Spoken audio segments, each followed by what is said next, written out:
क्या कभी किसी चोर को चोरी के बदले में ऐसा वरदान मिल सकता है जो उसे पूरे विश्व की धन संपत्ति का स्वामी बना दे? जाने अनजाने क्या किसी चोर को देवता का पद मिल सकता है? नमस्कार दोस्तों, एक बार फिर से स्वागत है आपका मिस्टीरियस टॉक्स में, जहां हम आपको दुनिया की कई ऐसी रहस्यमयी बातें सुनाते हैं जो न किसी ने कही और न ही सुनी। आज हम आपको बताएंगे एक ऐसी कहानी जो शिव पुराण के उस प्रसंग से जुड़ी है जिसमें कोषाध्यक्ष कुबेर की कथा का वर्णन है। कुबेर, जिसे हम धन संपत्ति के देवता के रूप में जानते हैं, परंतु आज जानते हैं कि वो कैसे बने एक देवता, जबकि वो तो चोरी करते हुए पकड़े गए थे। आइए आपको सुनाते हैं कुबेर की कथा को, और साथ में ये भी जानने का प्रयास करेंगे कि ईश्वर के बनाए नियम कैसे काम करते हैं, कैसे आपके कर्म आपके जीवन को ढालते हैं, उसे बनाते हैं या बिगाड़ते हैं। एक समय की बात है, काम्पल नगर में यज्ञदत्त नाम का एक ब्राह्मण हुआ करता था, एकदम सदाचारी और धर्म के मार्ग पर चलने वाला। फिर इस ब्राह्मण के घर एक पुत्र ने जन्म लिया जिसका नाम रखा गया गुणनिधि। पिता जितना सदाचारी, पुत्र उतना ही अपने नाम से उल्टा, उतना ही दुराचारी और उद्दंड, हमेशा जुआ खेलने में व्यस्त रहता, जिसके चलते पिता ने पुत्र का त्याग कर दिया और उसे घर से निकाल दिया। घर से निकलने के बाद गुणनिधि भूखा प्यासा भटकने लगा।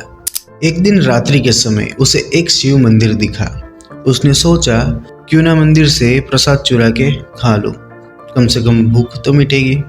इस विचार से वो मंदिर में तो चला गया, लेकिन मंदिर में तो अंधेरा था। अब चुराने के लिए देखना तो पड़ेगा। जब जलाने के लिए कुछ नहीं मिला तो उसने अपने कपड़े ही जला दिए। अब जाने अनजाने ही सही, उसने शिव जी के मंदिर में उजाला कर दिया, मतलब उसने दीपदान किया। तो अब इसका फल तो उसे मिलना ही था, लेकिन वो चोरी करते हुए पकड़ा गया। अब भगवान शिव के मंदिर में चोरी एक भयंकर अपराध माना जाता था, तो उसे मृत्यु दंड दिया जा रहा था और उसे लेने यमदूत भी आ पहुंचे। लेकिन अनजाने में ही सही, उसने भगवान शिव के मंदिर में उजाला किया था, इसलिए भगवान शंकर के कुछ पार्षद भी वहां आ पहुंचे और उसे यमदूतों के बंधन से मुक्त कराया। अब इस घटना से गुणनिधि सुधर गया था और भगवान शिव का बहुत बड़ा भक्त बन गया। समय बीतता गया और इसके बाद इसी गुणनिधि का अगला जन्म हुआ कलिंगराज अरिंदम के पुत्र के रूप में। इस जन्म में गुणनिधि का नाम था दम। गुणनिधि कितना ही बड़ा चोर और मक्कार था, पर उसे अब शिव भक्ति मिल चुकी थी जिसे वो छोड़ने को तैयार नहीं था। उसने भगवान शिव की बहुत भक्ति की, पूरे राज्य में दीपदान किया और आदेश दिया कि आसपास के सभी शिवालय में हमेशा दीप जलते रहना चाहिए। जन्म लेने की ये श्रृंखला चलती रही।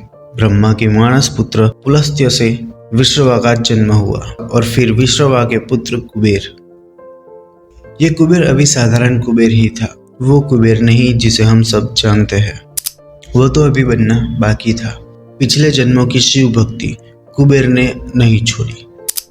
उसे शायद पता था कि कैसे गलती में किए गए दीपदान से जो शिव भक्ति का वरदान मिला है वो अतुलनीय है। कुबेर ने कई वर्षों तक शिव जी की तपस्या की, जिससे भगवान शिव प्रसन्न होकर कुबेर के सामने आ गए। लेकिन कुबेर ने जब अपनी आंखें खोली तो उसे लगा मानो कई हजारों सूर्य एक साथ उसके सामने चमक रहे थे।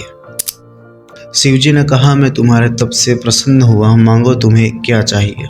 तब कुबेर ने कहा कि मुझे कुछ नहीं चाहिए, मुझे बस वो दृष्टि चाहिए जिससे मैं आपको देख सकूं। कुबेर की यह बात सुनकर भगवान शिव ने कुबेर के मस्तक पर अपना हाथ रखा और कुबेर को वो दृष्टि मिल गई जिससे वो भगवान को देख सके। भगवान को यह पता था कि कुबेर को कुछ नहीं चाहिए और इसी भक्ति से प्रसन्न होकर बोले, मैं तुम्हारे तप से प्रसन्न होकर तुम्हें ये वरदान देता हूँ कि तुम निधियों के स्वामी और यक्ष किन्नरों और राजाओं के भी राजा बनो, पुण्यजनों के पालक और सबके लिए धन के देवता बनो। और इसी प्रकार से कुबेर धन के स्वामी के रूप में कहलाए। दोस्तों, इस कई जन्मों की यात्रा को जरा सोच के देखिए। जो एक चोर और जुआरी था वो कहाँ से कहाँ आ गया। धन, या यूं कहिए कि प्रसाद चुराने के इरादे से वो शिव मंदिर में घुसा था। गलती से बस एक दीपदान कर बैठा शिव जी की कृपा ऐसी हुई कि यम के दूतों से छूट वो शिव के गणों की संगति में आ गया। और यहाँ पर जब वो पवित्र हुआ तो कितने ही जन्म बीते।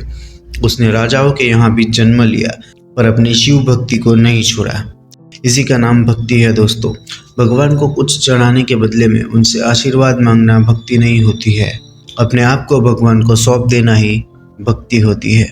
आपके साथ जीवन में जो भी होता है उसे भगवान की इच्छा मानकर उसमें संतोष करते हुए अपने काम में लगे रहना ही भक्ति होती है। आज के लिए बस इतना ही। आशा करते हैं आपको वीडियो पसंद आया होगा, तो वीडियो को लाइक शेयर जरूर करें और ऐसे ही रहस्यमय कहानियाँ जानने के लिए मिस्टीरियस टॉक्स को सब्सक्राइब करें।